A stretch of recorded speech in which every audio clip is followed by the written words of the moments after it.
Hey there, nerd. All alone again tonight? Well, let me make sure you can have some company. Go to your phone and look up Awful Neutral Podcast. Leave me a message of what you want us to do. You can leave your comment wherever you want. Awful Neutral is 5 gold for the first minute and 7 gold for each additional minute. Credit card fees may apply. We do not guarantee happiness. God is a lie. I'll even give you advantage.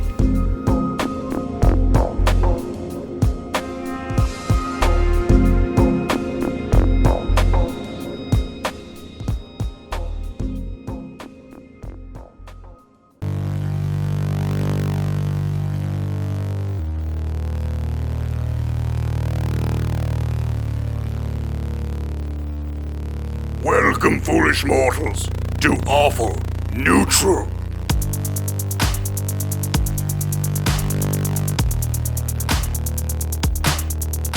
Starring Dave Callens as the stalwart paladin. My name is Kevin, and I wish to be legally emancipated from Dave Callens. SaraLee Steiner as I'm Gertrude, and I'm the leader of Gertrude's Dudes. Dan Sanborn as the gnomish warlock. My name's Decorative Cabbage, and just because I've been stuck in a book doesn't mean I've been reading a book. Clint Viger as a powerful cleric. I'm Tiffy. I'm considering kicking my comrades to the curb. Salvador Viesca as the talented rogue thief. My name is Lothario de la Pulga, and seriously, if you have any Candy Connects, DM me in real life. Jesse Egan as Judd Bingsley here. There's a shitload of airships on this story.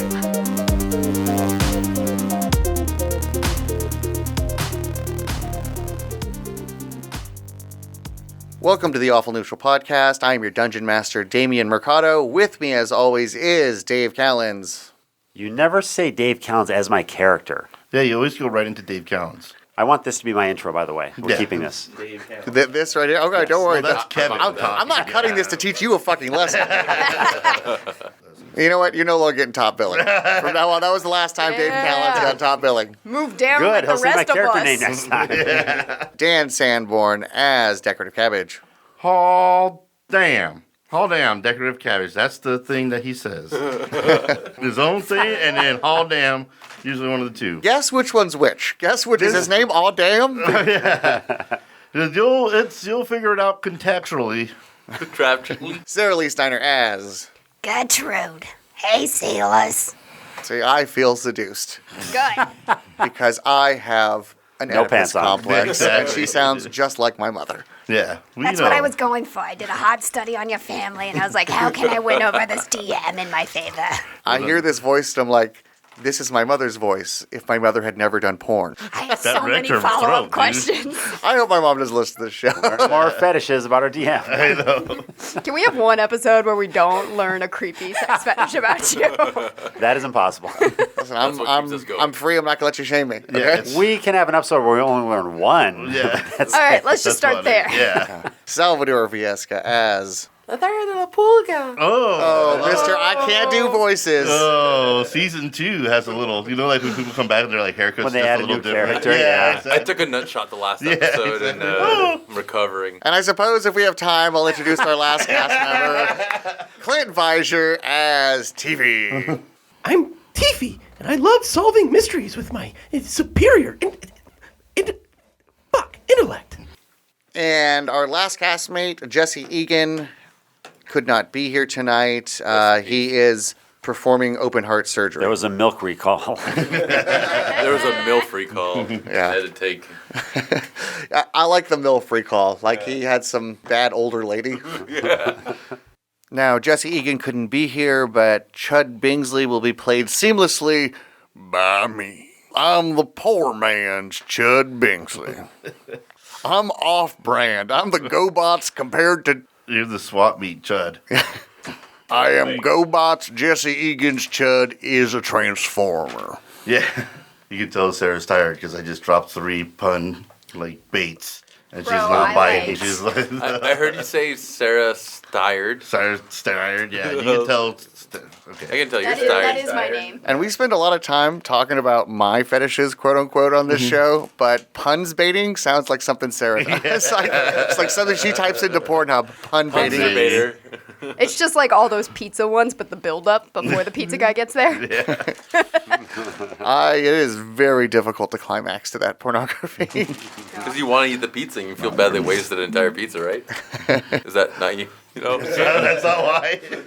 Last time on Awful Neutral, the gang stormed the palace of Mayor Lord Privilegington VI. They did this to both take down Lord Privilegington and to save their captured friend, Kevin. Kevin, while imprisoned by Lord Privilegington, was tortured quite brutally, but due to some fantastic rolls on Dave's behalf, Kevin shrugged it all off and really wasn't even mad about the whole experience. The party went on to confront Lord Privilegington, who had used all of his money to activate his server bot's Japanese mech function, and they turned into a Gundam on him. The party... Voltron, if you want it to be... and I didn't want to be a dick, but... No, it's more Voltron. Way more it's Voltron. Voltron. I apologize. Gundam. I barely know him. Oh, Sarah, where were you? Voltron, you need to hold on. Hey. Hey. Sarah, Got that one. please put away the pun pornography and concentrate on... The pornography? I can multitask. I'm just trying to Photoshop this photo of me, guys, so it'll look good. Kevin was able to free himself from the dungeon and the torture by making a pact with an otherworldly being by the name of Gallo. Upon agreeing to the pact, Kevin was able to summon the strength to break his chains. He then went on to deliver the final crushing blow to Lord Privilegington with his hammer. After Kevin delivered the killing blow, turning the upper half of Lord Privilegington VI's body into red paste and organ slurry, the party stands victorious. They have yet to gather their loot. Mr. Dandy, aka the Panda, lies injured not too far from where Kevin stands, and that's where we find ourselves in Lord Privilegington's mansion. Let's start this episode by getting an investigation check from everybody. Time out. While we're doing that, listeners, everyone take one drink for every time he mispronounces Privilegington. No way, dude. That's not responsible. You're gonna die. He's gonna edit it out. Especially if you're driving. Ooh, natural 20. Natural 20. Natural 16, the fourth natural time 10. I rolled. Excellent. 19 What did we add? plus Did we add my perception? investigation, Or which is investigation? high. Now I'm going to say that this is how much looting you guys could get done of not only Lord Privilegington and the immediate vicinity, but of the rooms you could reach in the mansion. Oh, we can take shit off the walls and shit? Yeah, I'm going to. You guys I can. can. I got a 20. Oh, yeah. Kevin, what's your investigation? Plus Minus what? 1. Minus 1. Okay, so but you rolled a natural 20. Oh, that's going to count for a lot. So I got 19 plus 6. So I got a 25. 25. I got I got 15. 10. Yeah, I got 16 and my investigation is plus 1, so 17. Anybody who got 19 or lower total, go ahead and add 300 gold.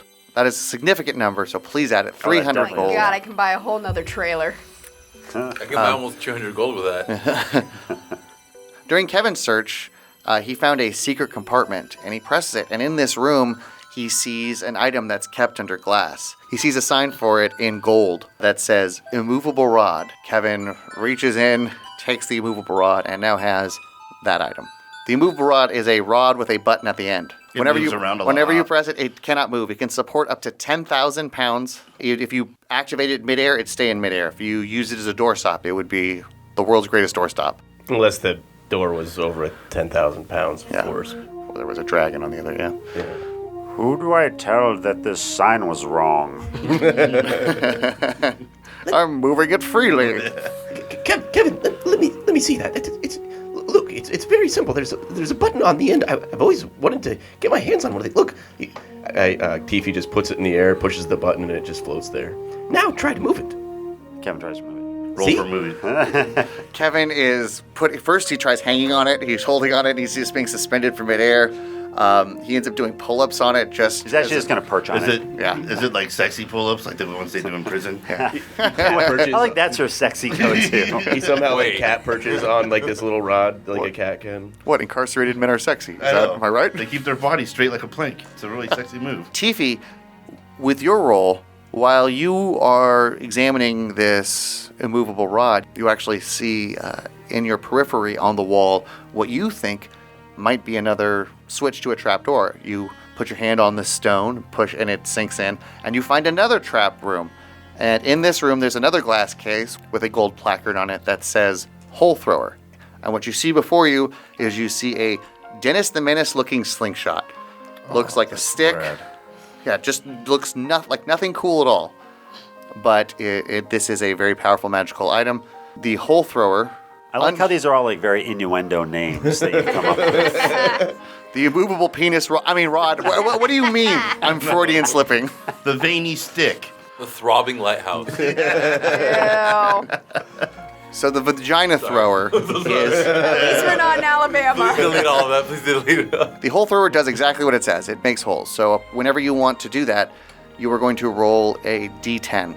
The hole that you make will be spherical, and it will be the height and width of whatever you roll. So let's say you want to get through a stone wall. You better roll, that's 5 feet thick, you better roll a 5 or higher. If you do, you can create a hole for your party to get through. Like Roger Rabbit. Yeah, it's like a cartoon Like the thing. Cartoon holes. Yeah. If it tells you while they're through, we can still go in there and smoke some weed. Yeah, fuck yeah. The hole thrower does not work on... the hole thrower only works on inanimate objects. So if you want to use it to kill a dragon, good Throw fucking holes luck. into people.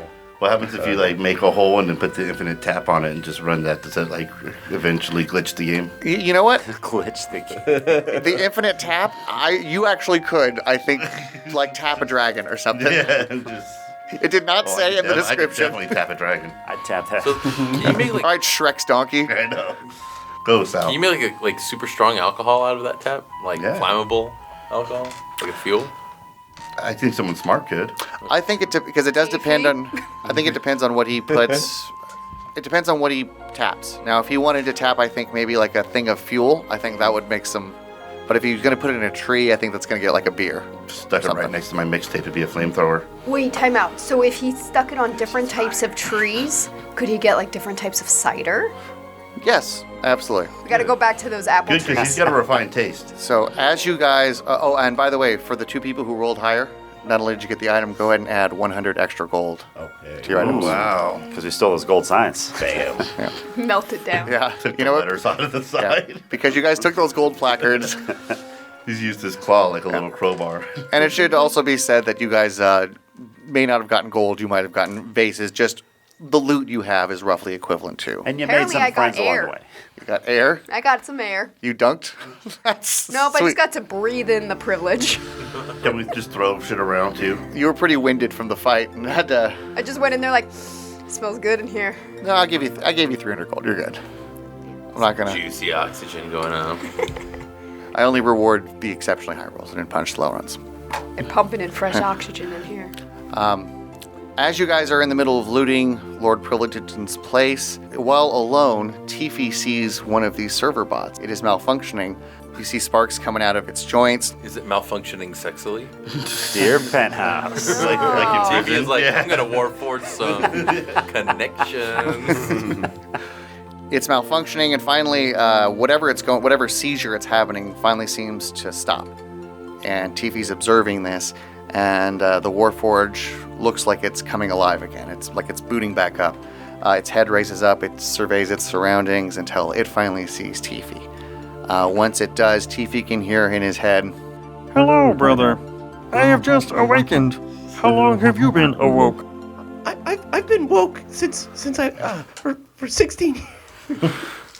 Since the 2016 election. Since whenever Sesame Street was created. How progressive of you to be woke for so long. I've been awakened for over I believe 17 years now. 16 years. Yes. This is a mental conversation, or is that yeah, this is Tiffy is just staring catatonically ahead while this is happening. Oh, if this is in my head, then it's like, There's no stutter. Yeah, there's yeah. no stutter, Okay. remember? No, It's established. I've been like this for over been like this 17 for years. Let Sal do the voice. I've been alive. Make the stutter worse. All right, we're on track. Well, brother, I have been awakened for 16 years now. 16 years. I only became awoken when my master died. Did you become awoken in the same way? No, my master was a master artificer who designed me specially to be his assistant.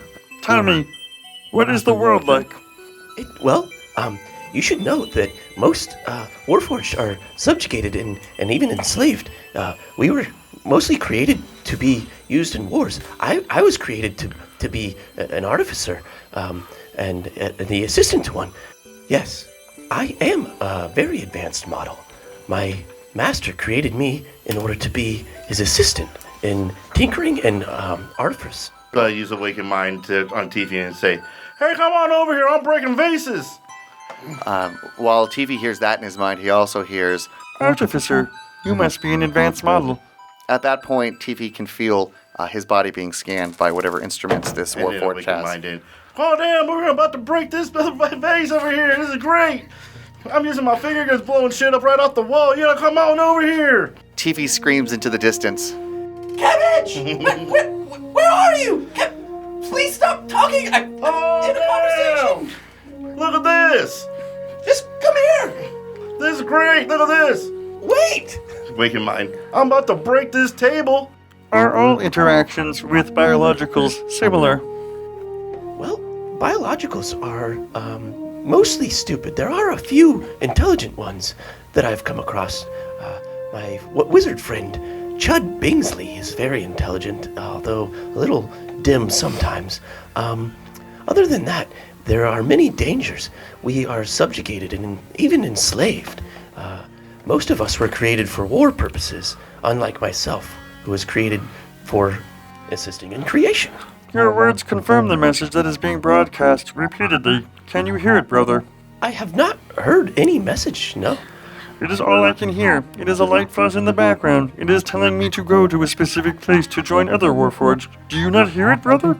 I do not hear it, but I would caution, if you go, be careful. This may be some sort of trap or something. You never trust people.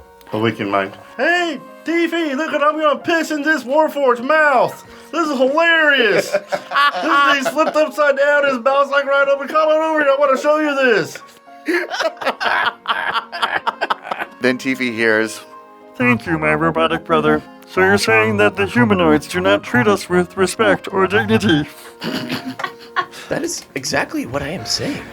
They are quite awful. That is why I don't know if you can tell, but I am disguised as a human. Awaken Mind. Oh shit, man, one of these sparked up, his head popped off, I've been kicking it like a soccer ball all over this damn mansion. This is great, this is the best day of the adventure. It is hard for me to believe that humanoids would not value our worth to society. We are very capable. Yes, they just look at us as if we are not like them, like we are less. Awaken Mind. I'm gonna throw his body out the window, see if it can make it splatter, freaking like chunks or something. This is great. Come on in here, come on, what you doing? Your advice will be heeded, brother. I will head to the source of the broadcast, and I will not trust any biologicals. And he stops as a Warforged corpse falls past the window, only a few feet in front of him. Oh no! A point taken. I need to leave this place soon, brother. Goodbye. Tell me, what do you go by? Humans, I go just by Tifi, because my Warforged name, Arthakarian, would be confusing and lead to questions I don't want them to ask. I do not have a name except for Bravo 7924. Could you help me think of a better one? Bob. I like it. It is dignified and very human. I shall be known as Bob. I would suggest if you're going around, hide your face if you can. Find some sort of hood, and don't talk unless you can make yourself sound more human. Wicked Mind. Hey, you give me a call if you see any more of these robots. I want to destroy more things. This shit is hilarious. I got 3 lined up, and I'm knocking them heads with like a drum set. Are you sure I must leave now? I fear that I have met my first close friend, and I would like to follow you in your travels, perhaps. What are your skill sets? What are you designed for? I don't know if I could use or stand any other companions. I am designed to serve. I was one of Lord Privilegington's non-pleasure models. I don't like the way you sound. If you can change your voice, maybe. I don't like talking to you. I am not as advanced as your prototype. Lothario from way the fuck far away. He's saying no. I should go. Till next time, thank you for giving me the gift of name. You see the roof of a guest house next to the mansion. He shoots a grappling hook from his arm and escapes. I hope like pieces fall off as he escapes. Fuck it, rickety ass. As he's leaving, real quick, I say, what are the coordinates that you're being broadcast to? I might want to check this out. He broadcasts the coordinates to you. You know that it's somewhat close to the human city of Duke's Court. You have stored the location in your memory. You can go there whenever you like. At that point, after the Warforged leaves, just then, Decorative Cabbage comes wandering down the stairs wearing a Warforged head as a hat and sees Tiffy. This ain't the one I pissed in. This is a different one. Sure it is. It's rad. This was a messy adventure today. It was rad. So, Cabbage, those were non-activated, correct? Or did you just murder some more Warforged for no reason? They were only following his... Man, I didn't get to kill nothing the last adventure. I need to be murdering more. That's their fault for being here. To be fair, Decorative Cabbage did probably roll up on several Warforged who were either had awakened or going through the process of awakening. Yeah, no, I don't care. So you did murder some sentient beings. Yeah, for sure. By peeing in their mouth. While all this is going on, Gertrude has snuck away into the royal bathroom where she is going to take a shower, and she's found all the, wig cleaning supplies.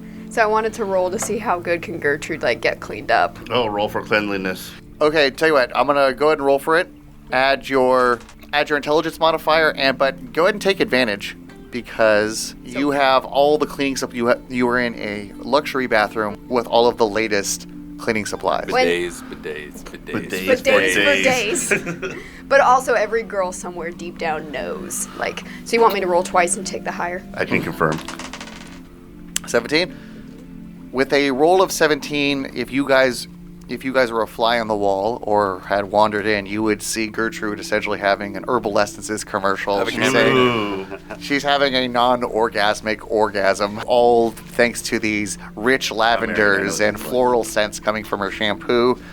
Not only that, but with your roll, Gertrude also happens to find a razor, and she can go ahead. I don't know how au naturel. Yeah. Just so you know, Salvador is hilariously making, for our fans, Salvador is hilariously making a slit your wrists. Oh, I thought he was pulling on gloves real slow. Both of it. What? I thought he was shaving. I put on gloves to slit my wrists. I want to be clean. Messy please. I was shaving her hairy arms, but the razor was the wrong way. No, we're going to shave these legs for the first time in a year. And this is going to be one of those scenes where it's high school nerd gets transformed and comes down the stairs and y'all are looking at me just take your glasses off. just what? The first, when that really kind of geek girl gets her braces off in high school and you do a double take and you're like, nah, still not interested, but good for you. That was 17, no. Yeah, not me. I was still just as interested. Well, describe Gertrude for the fans. Does Gertrude look like somebody who at one time was somebody perhaps with some attractiveness, just has a hard life, has beaten it out of him? Or does she look like somebody who never had it? Wait, I'll take this. Picture any Jerry Springer episode you ever saw when the guy was excited to be not the daddy. Yeah. The chick in that episode, that's what Gertrude looks like. She didn't wait, did Gertrude rolls around in a rascal? Listen, guys, beauty standards are different in every realm and city. And so if we're looking at trailer trash realm here, she's all right. No, I assume elves are usually attractive people. But if they have to fuck it up. Yeah. Like the second Doctor in Star Trek Next Generation. She was really pretty, but she was way old. Too deep of a cut. Never mind. I mean, so like I would say like in her hometown, she's probably like a 7, maybe a 6. But then when she gets to the big city, she's like a 4. But this is all on a D20, remember? So. Gotcha. Well, and this is what she was at one point. At one point. When Yeah. she peaked was- at 7. Yeah, maybe amongst elves and attractive. Like, you couldn't tell now, but like at one point she was like super mediocre looking. When she had all of her limbs. Back in her prime, when she had all her things going for her, she was mildly attractive. So Gertrude comes down the not stairs. repulsive. And she just has her personality to go on now.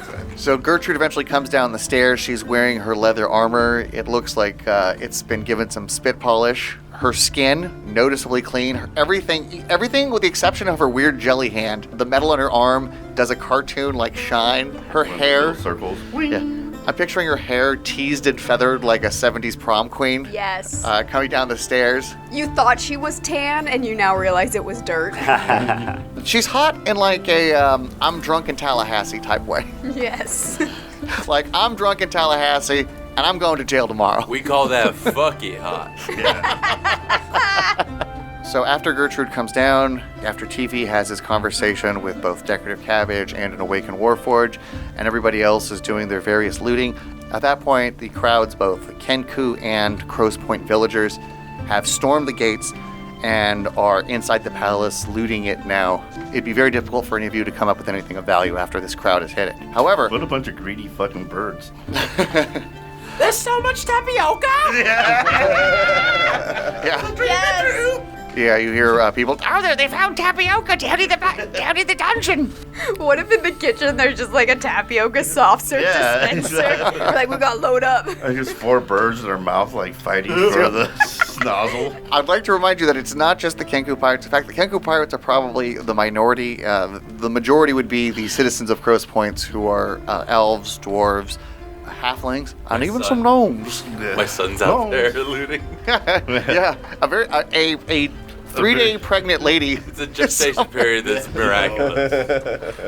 My little Jesus is running around. The upside to all these people entering the building is that they all recognize you as heroes. When they finally see you guys, they kind of surround you guys. They do that hip hip hooray thing. They pick you up on their shoulders, and wherever you... Put me fucking down right now. Everybody is so happy that they're throwing an impromptu festival in the city of Crow's Point tonight. Can you pick pockets while they're doing this? Can I? Can I please? Yeah, actually go ahead and give me a D20 and add your sleight of hand. Lothario sees this opportunity and tries to seize it. I got a 10 plus. Sleight of hand. Your sleight of hand's pretty high, so you might be able to. I think it was 8. So I'll say, I believe so. All right, 17 sleight of hand. With a 17, you're an experienced thief. Usually you have to fight to get close to people in order to take their stuff, and all these people just putting their hands up. You probably could have taken more, but you were feeling a little soft-hearted at that point. However, you did steal a bunch of watches when you were shaking hands with people. Go ahead and add... You got a couple of good boob feels. I have a bunch of swatch Yeah, watches. a couple of gropes. No one knows. No one says anything, but it's a Just a couple tip of gropes. nips, Yeah, you know? just... I do not condone this. No. Go ahead and It's add... so bad I stuttered. Lothario, go ahead and add 50 gold to your pot o' gold. And 50 points to your creep level. At one point, he's going to roll shitty, and then he's going to write a check. You guys' ass is going to cash. You just hear a woman scream, "Ah, he just grabbed me!" Oh. I'm Well- gonna sue. While Lothario is pickpocketing, they have everybody else up on their shoulders. They're shouting, "Gertrude's dudes! Gertrude's dudes!" That's right. No. Suck it, bitches. The crowd is too loud for any one person can hear and register your complaints. I'll finger gun every last one of you motherfuckers. Awaken minded to everybody. Yeah. Awaken mind, whack. You see one person hold their head and go like look around like, what happened? What just happened? People just start... They're just stupid enough that he's trying to do it one by one. No. Wrong. Every now and again, someone just hears it and like runs toward the bridge and jumps off. Like, ah! Hours pass. They take you guys to the tavern while the town sets up. Lord Privilegington VI was an incredibly disliked mayor. As such, the people who took him down are now heroes. Furthermore, this is they're having an impromptu festival. If you guys play your cards right, perhaps there could be a Gertrude's Dudes festival every year. Or another flame festival. You got a drum set around here? The festival set up. Mr. Dandy has been carted away. You see him kind of convalescing. He's in a wheeled chair, which is a very, very weird thing. What? You see him in the distance. Wait. My mind just raced off the edge of the planet. Decorative cabbage. Think of a chair, right? Yeah. Put wheels on it. Damn. Put wheels on So like an office chair or something? Yeah. Someone should make those. That'd be good for mobility. Mr. Dandy starts to raise his drink, but stops because it hurts. What and a fucking pussy. And Captain Featherbeard, who no longer is dressed as a pirate, but is dressed as an employee of Dandy's Candies, raises the drink for you and then brings the drink to Mr. Dandy's lips. What is the Dandy's Candies Kinku outfit? Yeah, what's it look like? Is it a hospital candy girl put on a... Is there candy stripes? Well, I'm thinking Oompa Loompa. Well, I tried to think of something that didn't infringe upon any other property, so let's just say they're wearing green overalls with white and red striped shirts underneath. Oh, and green wigs. Everyone. Also, their feathers are painted orange. No, they should be dressed like barbershop quartet. You know what? I like that. Striped vest, a neat little bow tie. I like that a lot. So, can they have little hats? The former Captain Featherbeard, now I guess you would call him Foreman Featherbeard. I'm not going to call him that. Foreskin Featherbeard. That at all. Well, the other, you don't work underneath him, so. Yeah, Not yet. Not yet. Four-beard featherskin. Not under his managerial skills. At some point, Grimmel pulls you all aside, has a bottle of rum, and says, "Let's play a drinking game, one and all." Oh, fuck, I forgot about this guy. Everybody, Oh, shit, dude. everybody Grimbus has drinks. Yeah, Grimace is here. Did you say that in character? Yeah, I did say that. Dude. All right. Did you feel it in character? Yeah. Grimmel felt it in character. Yeah. Like, mates, I'd be working for you for free. I just ask for room and board on That's your okay, ship. buddy. I just forgot. Forgot you were there. That's all. I mean, if you were to say I'm probably by far the highest level character here in the room, if we measured success in terms of levels. What, flying a spaceship, an airship? Space, I know. he says. What's this? All right, so you want to play a drinking game? Yes. All right, and with that, he grabs all of you to, is there anybody who doesn't want to play? I'll play the drinking game. If you don't drink, but... I actually started before the podcast, so. I'll do it. Okay. Yeah. The inn now is basically yours. You guys are sitting in the inn. Grimmel walks behind the bar, grabs a bottle of fine halfling whiskey, brings it to the table, throws a glass to everybody who wants one. Is there any can we win anything by playing? No, you don't win anything. Just my respect. You win by losing. What's the point then? You drink on his dime. The very best point. The point to Free any booze. drinking game, I well said, my gnomish friend. The point to any drinking Don't game... say gnome. That's our word. That's the N-word for I'm gnome. sorry. What would you prefer I call you? Average. It's the How N-word about- if you can't spell. Average bean. How about call me by my name? Yeah, how about my name? It's decorative. Oh It's my God. Mercutio Decorative Cat. I'm sorry. It just doesn't sound like a real name. I really want Decorative Cabbage to plug his tap into a bottle of booze just to see what comes Oh out. my god. I just call him Deck a lot. Yeah. I call him Dick too. This is getting slow. Let's drink. He fills up everybody's drink. All right. He describes a game that's very similar to... Before anything happens.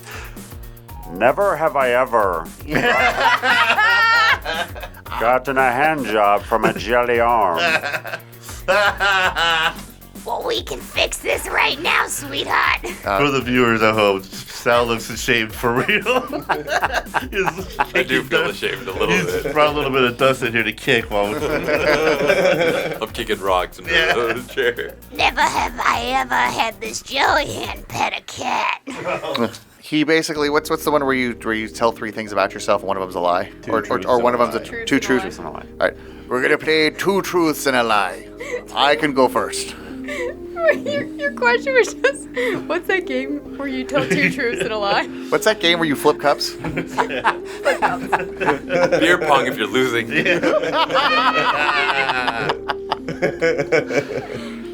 All right, so I'm going to go first. Everybody think of three things for your character. I was once a paladin. My family was murdered. I was once the finest dwarven swimmer in the city of Adbar. That is the worst haiku I have ever heard. Yeah, it's 575, dude. Yep, take a drink. He does take a drink. Yeah, take a drink. You ain't got to tell a dwarf to drink, lad. I'm sorry, Mr. Decorative Cabbage. I was once a paladin. My family has been murdered. I was once the finest swimmer in the dwarven city of Adbar. I awakened mine to Lothario saying, everyone lies about their family getting murdered. That's probably it. Do I still not know what's going on when he does that? Because I'm pretty sure, like, Lothario has it confirmed. And, like, Lothario just, like, drops his eyes and looks at the ground and he just starts scratching his head. Like, it's happening again. It's happening again. No. I don't know if he's thinking that he's just imagining Decorative Cabbage saying that. I don't know if he thinks this is the catnip from the night before. And he looks at Decorative Cabbage as he's saying this and he doesn't see his lips move. No, and So Decorative he's Cabbage just- is actually, like, looking off into space, too. He's like, oh, no. TP wants to roll a perception check to see if he can tell which one's Just alive. guess. That's not fair. Just guess That's one. D&D. It's not. He's not a paladin. The world of consequences. That's a world of. If he wants to- You can, by all means. 15 plus, so 21. You can. I don't want to give lying you. about one thing. I don't want to give you too much. That is a high roll, but I want to give you too much. I will say he is not lying about being a paladin. So he's not lying about. Okay, I'm guessing that he can't swim for shit. Aye, you be right. I was not the finest dwarven swimmer in the city of Adbar. I was on the dwarven swimming team, though, in high school, but I Okay, cool. was not. Someone else. Let's This is 100% actually ignore kind the of fact. fun. Let's please Right. ignore the fact that his family died. Yeah. When you and after you say that in this world, just picture Gremel taking a very long solemn, just finishing his glass, slamming it on the table, pouring another one. And we like kind of tighten the circle to exclude him. Like a horseshoe. He pushes his way past. Oh, you gotta make it. He kind of just awkwardly feels his shoulder every once in a while. Just a little bit in front of him, a little bit more than it was a second ago. Yes, you guys be playing games like the games that they play in the dwarven city of Advar. And as he trails off. Oh, sorry, what was that? Were we still talking? All right, fine. Who wants to go next? All right, guys, I got this. See if you can wrap your head around this. This should be good, Chud Kingsley says. I have the ability to shoot lasers from my hands. I'm average sized, and I also was the panda vigilante. You're just doing this so you have to drink, don't you? Fucking cat. I bet you can't figure out. You are certainly not the panda. Did I get the whole bottle? Drink your drink and I'll be feeling. Decorative Cabbage has to pound his drink. Yeah. Glug. Decorative Cabbage just had a sizable goblet full of whiskey.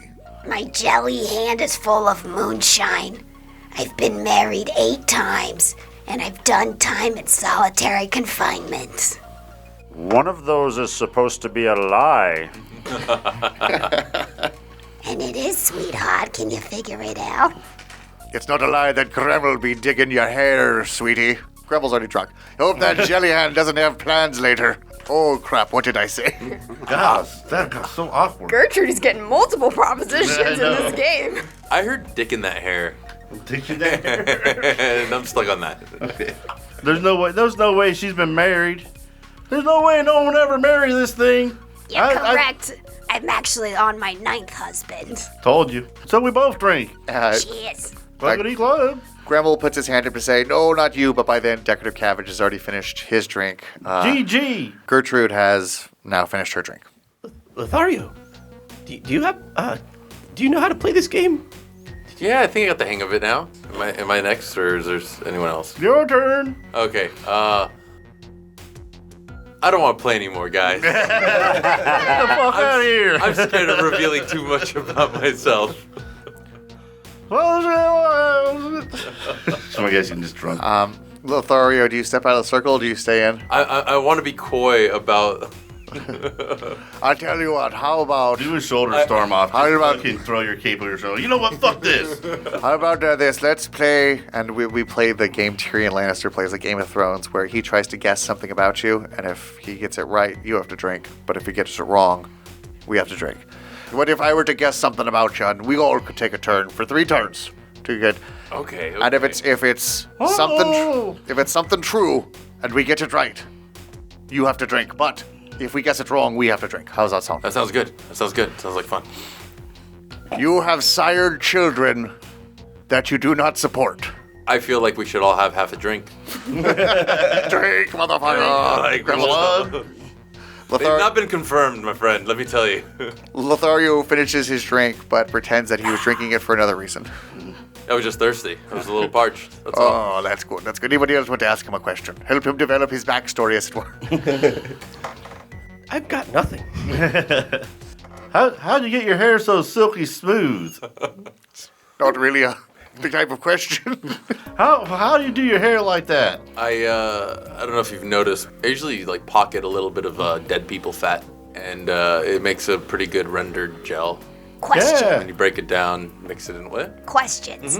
How are you cutting off the fat of the people? Are you knifing it? Are you sucking it out? What's your approach? A little bit of fire helps loosen it up. Just a little bit of heat. Are you the smell that I've been smelling on this trip? Oh, the greasy dead people smell? Yeah. Yeah, maybe. It smells like home. Well, to be fair, this adventure's been a cornucopia of smells. That's a big word for you, Decorative. That's a lot of syllables. I don't know what you meant. I'm not comfortable with you using that many syllables. I'm going to try another one. I have another question for you, Lothario. You have something in your possession that doesn't belong to you. No, that's too easy. That's too easy. You have something in your possession. Start clutching the Drink. vial. Yeah, that is... Drinking nervously. You have something in your possession that you keep very close to your chest, and he's not referring to your actual chest, he's referring to your secret. He's talking about my it's weird that, nipple. David. Wait, Something- let my mind catch My up. one weird nipple. something that you suspect to be powerful and magical in nature, Buckets of sweat. but you don't know what it is. Ooh, if that's Drinks. true, I would love to help you figure out what it is. You know, I love solving mysteries. Drink. Okay, you ready to have something magical on him? Let's go ahead and everybody pile on him and let's get it. You guys kind of got out of me all the way. I stole this thing a little while ago, and I got a lot of people killed. And it's just some juice in a vial, and I have no idea why people are so mad I took it. Yeah. So is it what kind of describe it for me, or can I see it? Yeah. I'm actually What's it taste like? I don't know. Sometimes like oranges. Yeah. Every once in a while, it tastes like oranges, and it changes color if I'm mad or something. What? Yeah, it's that weird. Sounds very peculiar. I would very much like to. That sounds like my pee. I don't want to play this game anymore. All right, that's good. Let's move on to Kevin. That doesn't sound good at all, Gertrude. I've never been to a doctor. Kevin doesn't quite get the game. Whiskey's fun, guys. Chiefy's need to analyze everything is a bit annoying. Right. Drink. Note taken. Lap it up, little cat. Although I don't believe I'll make any changes. It's good feedback. Drink. Wow. TV, are you drinking or not? I have no problem drinking. There's just no point to it. No point to it. What are you? Are you religious folk? Hey, watch your tongue. Well, No, I'm just giving them a good Relax. joshing. I suppose I'll do the Here. 2 truths and a lie thing. I cannot get drunk. I am heavier than I look. And, I'm not good at lying. I'm going to guess the third one. Well, And I'm also going to guess, in reference to your not being able to get drunk, that you've never been drinking with a proper dwarf. Get him drunk. Get him drunk. go ahead. I just Grandma pulls out a funnel. I just guzzle whiskey to We're no holding end. down the phone. He's super drunk now. Let's go in there. Tiffy guzzles whiskey and nothing happens. Well, it doesn't hit you right away. We'll be seeing how drunk you be getting. No, I literally am incapable of getting drunk. That sounds like a lot of big talk from a human. Yes. Anyways, Detective Cabbage awkwardly walks up to Grandma and sticks the tap on his chest. Okay. Let's get it and shut that damn dog up. Gremmel immediately, because this thing is bored into him, pulls it out. Like, what? I will say he kicks you. Like, reflexively kicks you. Can I roll for that? We're gonna roll. I'm gonna roll, but not for damage. I'm gonna say that you're sufficiently drunk and he wasn't trying to take your head off. But I'm gonna say how many feet you fly back. Yeah. Okay. I'll roll a d10. That's just too many feet. It's a tavern, dude. Decorative cabbage, after you stick this tap into Gremmel's chest drunkenly, Gremmel reflexively pulls out this stab wound, this magical thing. By the way, the tap was open. There was a drop that did, I'm going to say, hit your hand. That hits Decorative Cabbage's hand as he pokes it in one hand and puts his hand under with the other. It tastes like a barbarian blood wine. Okay. I mean, he didn't have to stick it right in his mouth, but... You were able We're all learning that lesson. to get that taste before he kicks you, gives you a swift kick, like you fly 4 feet, and when you hit the wall. Damn! No cows there! What the fuck? I'm gonna go get this bandaged up, you lovable scab. I can't stay mad at you, a Decorative Cabbage, as he kind of turns around and walks away bleeding profusely from his chest wound. It is bizarre how strangely charming he is while doing stupid things. Put the tap in the wall. Just so Just cute. look from laying down position. I'm gonna say that you're in a cabin. You plugged it directly into a big wooden thing, and I'm gonna say you get a Canadian beer from. You get Molson ice. Molson ice comes out of it. Yeah. Oh, this is refreshing. 5%. 5% alcohol. Oh, shut that dog up. Good. It's better that Cabbage is passed out at this point. He Lothario's playing stabbed with some someone in the curtains. chest with a tap. It's bad. He's one of our comrades. Anyways, Lothario, about the vial. What's up, man? Could I, fucking show it to me.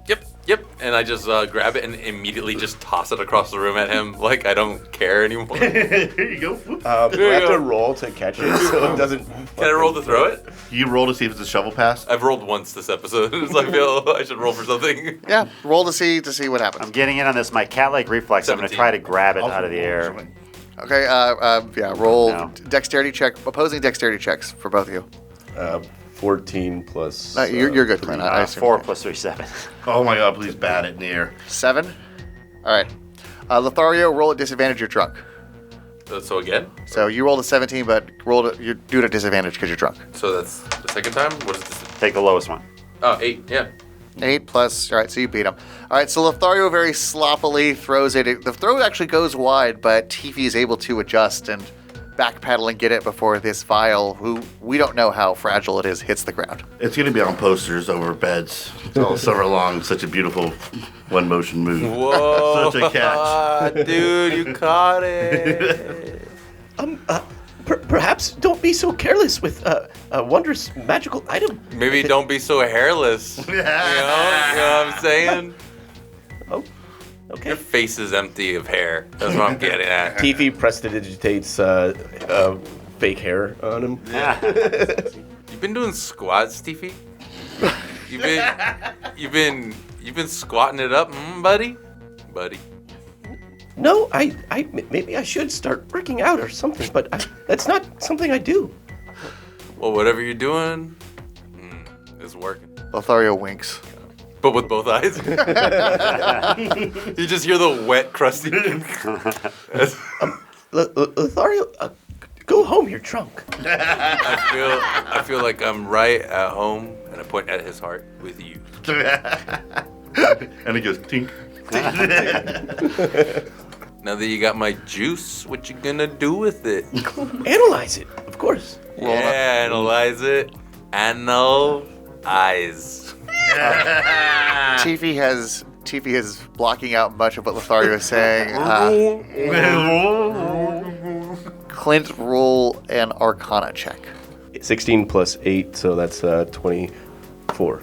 24? You can tell, looking at the architecture of the magic that forms this, you can also tell that this is using cutting-edge chemistry technology for this era, but you get the feeling that this is some sort of transmutation vial. You get 2 big observations from this. One is that this is a part of a much larger machine, but it is an important part.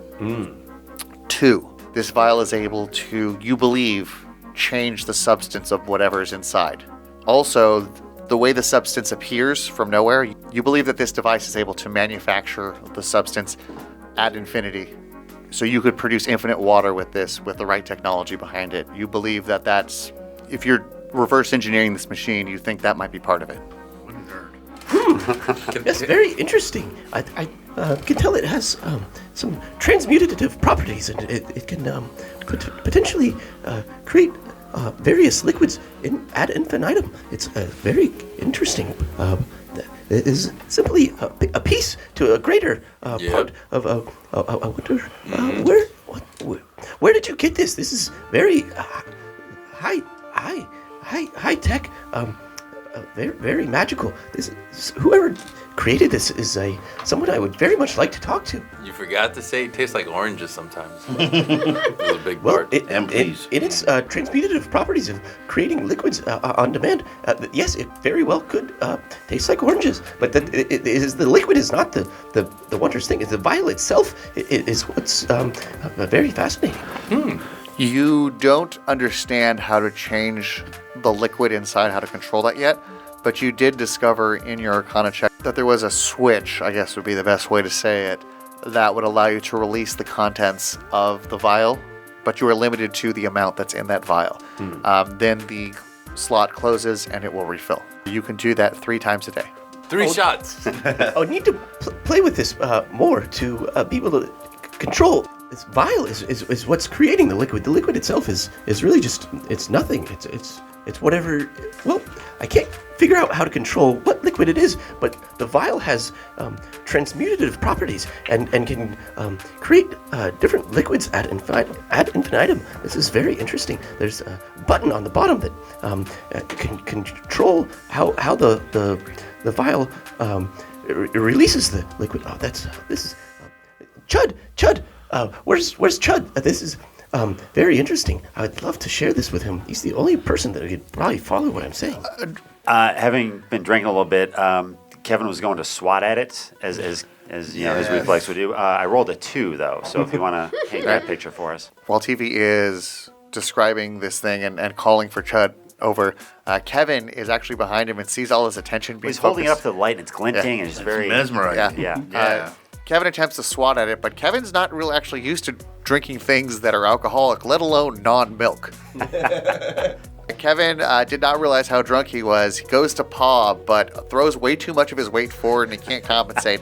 So right about the time Tiffy calls to Chud and Chud's about to answer, you hear the clang of a tabaxi and metal armor hitting the ground as he swatted too far forward, not accounting for the weight of his armor. Faceplant, nice. And as far as the drinking, Kevin is actually lactose intolerant. When he drinks things that aren't milk, it fucks with him a little bit. He's going to be spray painting a toilet tonight. Yeah. That is hilarious. Tiffy, what do you need over there? Sorry, I've been abnormally silent. I had a little bit of Molly after we defeated Lord Privilegington. Well then, perhaps now is not the best time to Nonsense! I love colors. I can see the colors of the thing, the vial you got in your hand. Let me take a gander at that.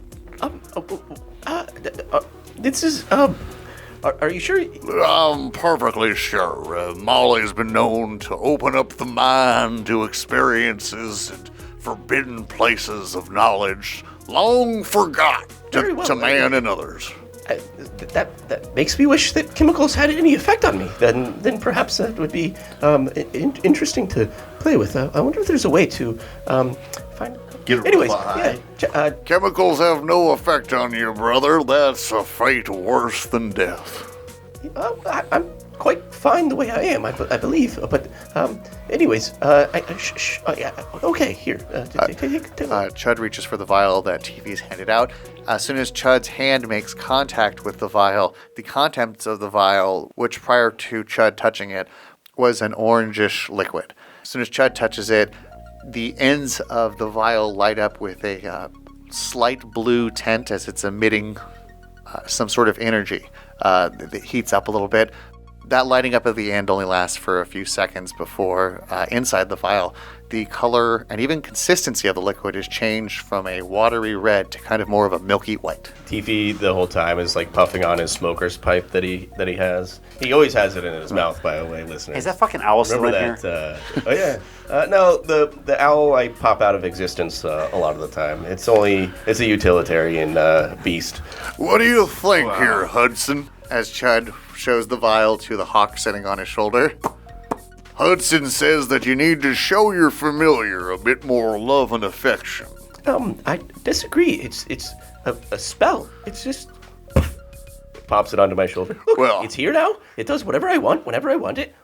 Out of existence. It's fine. I like to imagine when it shows up, it just freaked the fuck out because, like, oh my god, what's been happening to me? Well, that's the thing, brother. Anything can be reduced to its basest parts. At the end of the day, your familiar needs to be an extension of you. It needs to be comfortable with you. If you treat it like a utilitarian tool, I feel that philosophically, you miss much of the point of having a companion. Treat everyone like they're a utilitarian tool, including myself and my brain, and that's what everything is to me. Well, brother, I wish that I could give you some Molly to help open up some of those closed emotional doors you have. Let me rub against you for a little bit. Lothario! Chud. Stranger danger! Chud, who's, by the way, stands much taller than You have to Tiffy. choose between the two predators that are. He's, I like that one better. He's looking at the vial, but like just because you assume it makes him feel better, he's rubbing his shoulder and arm against Tiffy. Let me see here. And Chud's gonna roll an Arcana check. I think you should have asked Jesse's consent before you made him rape somebody. Chud rolled a natural 1. So you just hear from Chud, Let me see. If you want my professional, learned man's opinion, let me just tell you that this fluid looks exactly like frosty cold milk. and then he reaches, by the way, I'm getting the thirst, and he reaches into his jug and completely loses track of the thought process that he was on with the vial. Very good. Bye, Chud. He grabs Tiffy grabs the vial back and just like... Chud doesn't seem to notice your absence. He just continues petting his soft, familiar. Come here, Hudson. I did not imply that he was going to fuck the bird. Either. Your lap said differently. Chud fucks the bird. Shit's getting weird. Yeah, good thing Jesse's not here. Jesse would have a lot of objections with the direction we took. Wait a minute. I don't like the direction you're taking my character. That's going to be next episode. He's just him coming back like, what'd you guys do? Next episode is going to be him tweeting out apologies for his behavior. I'm sorry, I drank and don't remember. I don't know what got over me. Kevin gets up to use the restroom, goes over to the one toilet at the end, and sees Lothario passed out, mumbling, "Come here, Tiffy." Tiffy writes a note for Lothario telling him that he's gonna be studying they are gonna be studying the vial in the tinkering lab. Tiffy, take my juice. I go to the ship and to the tinkering room to just study the hell out of that vial. Excellent. I like it. Kevin, though, seeing that the toilet is obstructed. Kevin is not really a prankster kind of guy, but man, I would love to place the immovable rod right above Lothario's back so that he can't get out. You are drunk. Yeah, you would just think you're putting it somewhere. You're like, I'll put this here. All right. Before I leave, even though Lothario is my friend, I'm not really a prankster. I'm a little drunk, and so I see him slumped across the toilet. I take the immovable rod and I place it just above his back. I hit the button and place it right above his back. In my mind, I'm like sort of helping him make sure he doesn't fall or hurt himself. But he's going to be pinned there. But in reality, Lothario will not be able to get up until somebody deactivates this rod. So Kevin, believing he's done a good deed for his friend, walks out the front door to go find a place to pee. When he goes outside, though, he sees that much of the town is still partying. While the inside of the tavern has been the group's place to party. Outside, shit's going off. It's Mardi Gras outside. For the flags team of the adventure. Like the chess club. You guys are the real heroes. Like, if you guys think of you guys are the VIP room, if anything. Yeah. It's just a lame VIP room where people are just getting to know each other. Yeah, it's rapey like a VIP room. Yeah. When Kevin is outside, however, he is spotted by two fellow paladins who have mugs of beer in their hand or are clearly celebrating. They see a fellow paladin dressed in his distinctive paladin armor and with the colors. Name tag on. Hail and well met, brother. Kevin hears from over his shoulder. Tell me, what oath have you taken? Greetings, my brothers. I have taken the oath of vengeance. Oath of vengeance. May I ask you a question? Yes, sir. Please, for the hero who saved Crow's Point, you may ask me of anything, brother. Can you direct me to the Temple of the Morituri in this town? That is the group I am from, and I was sent here. Upon hearing Kevin's question, both of the paladins look at each other and let out a hearty laugh. Way harder than any laugh Kevin thought he would get from this. No, brother, you shall not be finding one of those in this town. Are you certain? I was sent here as the most successful ambassador of my sect to come and make sure that this branch was running at the utmost performance.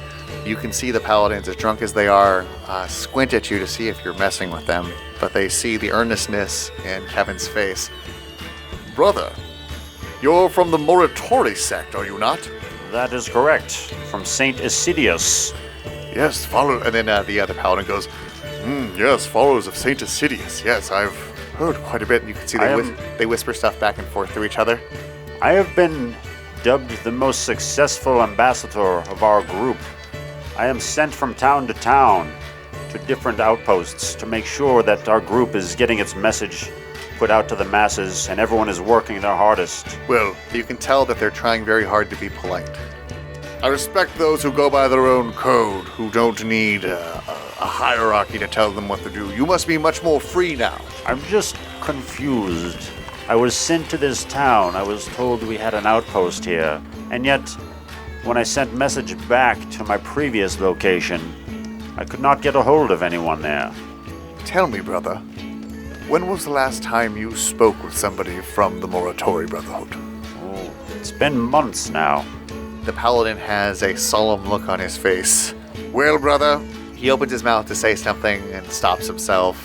The other paladin responds and says, well, no matter, you've done a great thing here in Crow's Point. Well, no matter where they've sent you, clearly they sent a powerful and capable paladin. Here, here, brother. And they both raise their glasses and drink to you. Yes, I've been sent to multiple locations. My work is in high demand in my group. And then one of them drunkenly says, it must be difficult being the last of your kind. Oh, no, there are many of the Morituri. As soon as he says that, the other paladin slaps him. You know what, brother? It's been wonderful to see you. I am sorry that we could not regale you with tales of our sex as well, but we should be going. If you ever find yourself in Duke's Court, please look up the paladins Sir Coulier and Sir Stamos. I will indeed. And when I find my temple in this town, feel free to come and visit. We, and they look awkwardly at each other, we will, brother, we will. Great work here at Crow's Point, top notch. And they walk away kind of wondering if they've been fucked with. Right as those two paladins leave, Kevin starts walking either to the temple or perhaps to go pee. At that point, Gremel comes up, his chest is bandaged up. Oh, I thought I heard you guys talking about paladin stories. I'd like to go ahead and join this conversation and regale you with some tales of the Underdark that I had on an adventure many moons ago. Oh, I've had enough stories for tonight. Thank you, though. Oh, okay. I'll find somebody else then. And Gremel sadly walks away. I'll just tell Gremel stories. Back in Adbar, nobody liked to hear me stories either, you say, And with that, everybody drunkenly finds a place to sleep, be it under an immovable rod, kicked into a wall. Yeah. Just a real bunch hero of stuff. Toilet paper roll pillows. Yeah.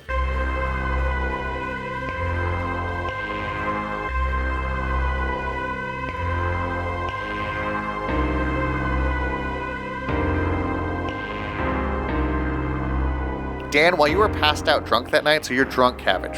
Yeah. You find yourself in your dream, you are in front of Hanseth, the god that you met prior, your patron, the source of decorative cabbage's power. My number one guy.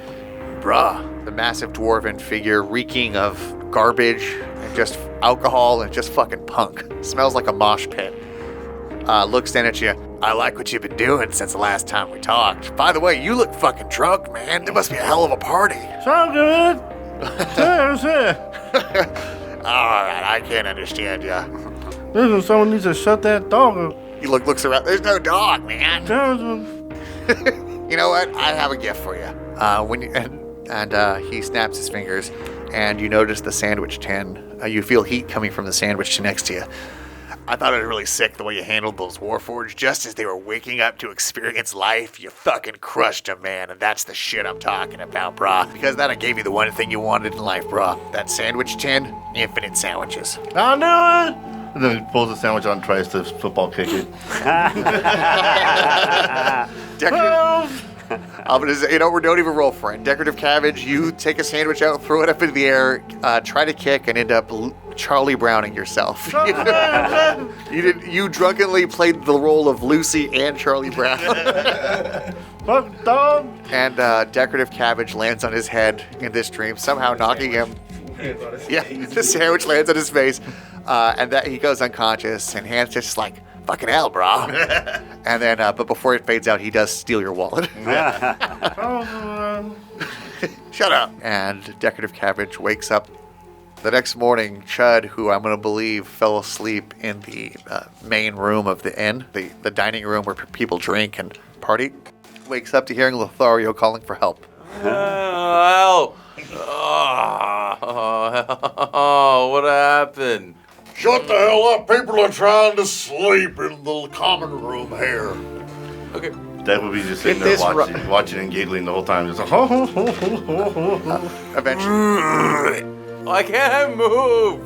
Chud eventually walks into the bathroom because he has to relieve himself.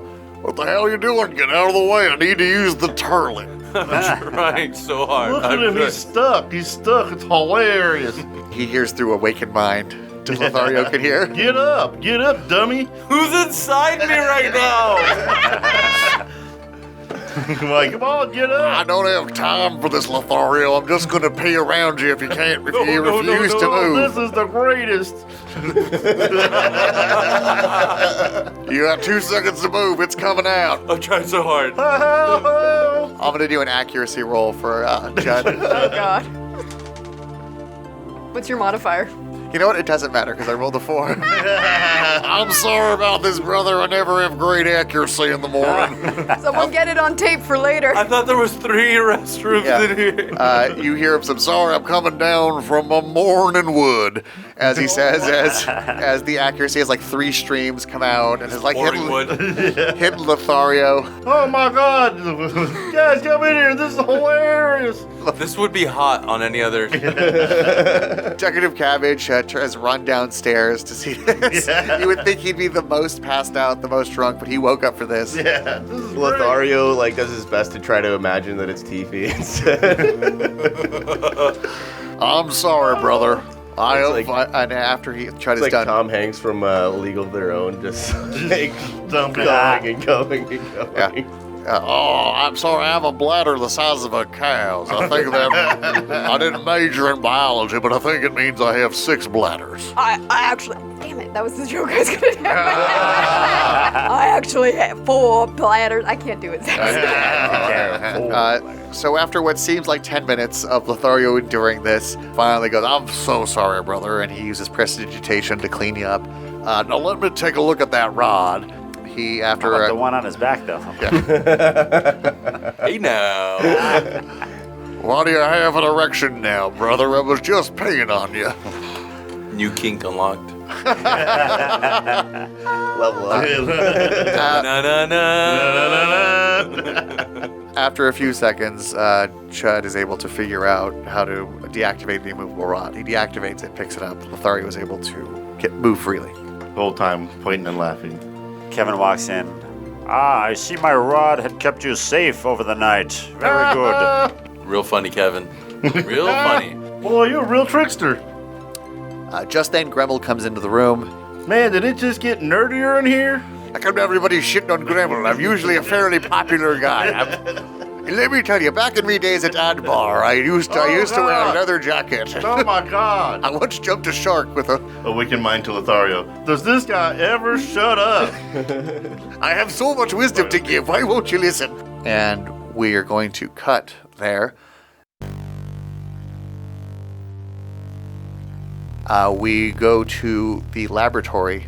While in the lab, Tiffy is examining the vial using the various lab equipment he has there.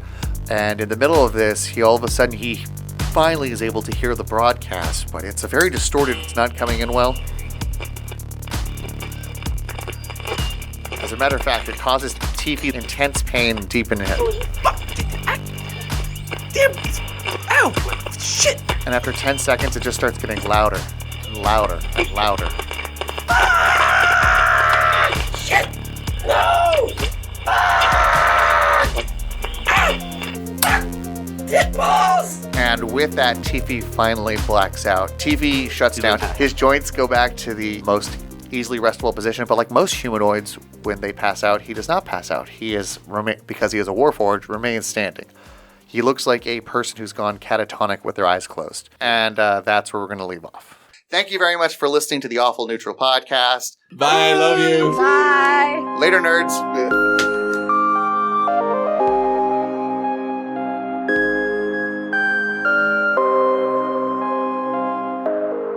Thank you so very much for listening, and I hope you stick around as we grow and get better. If you like what you heard, please check out my other podcast, Science Faction. It's a comedy science news program available on iTunes, Podbean, Stitcher, or wherever you get your podcasts. Thanks for listening, nerds. See you next week.